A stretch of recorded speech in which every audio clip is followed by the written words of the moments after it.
Hola, soy Shalenda, soy de China y estoy ahora hablando el sommelier de té y el tea blending con Victoria. Y me gusta este curso mucho porque conozco muchos tés de varios países y también sobre los té blending me encanta porque es como una mezcla de diferentes tés, ingredientes, especias y frutas, flores. Es una como mezcla maravillosa y es para inspirar tu idea y también tiene conexión sobre tu vida.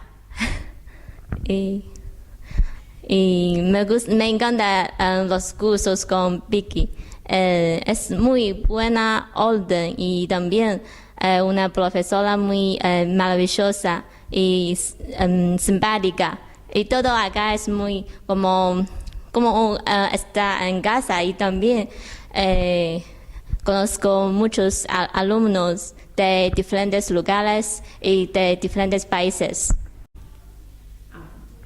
Hola, soy Shalenda, soy de China y estoy ahora hablando el sommelier de té y el tea blending con Victoria.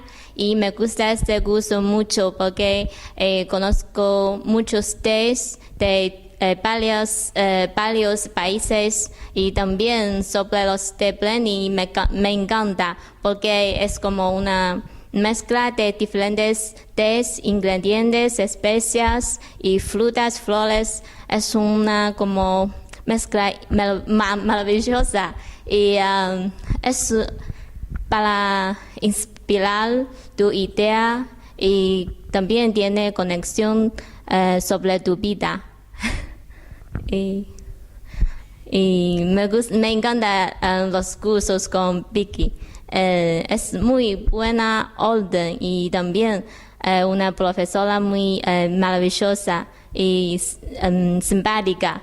Y todo acá es muy como está en casa y también conozco muchos alumnos de diferentes lugares y de diferentes países.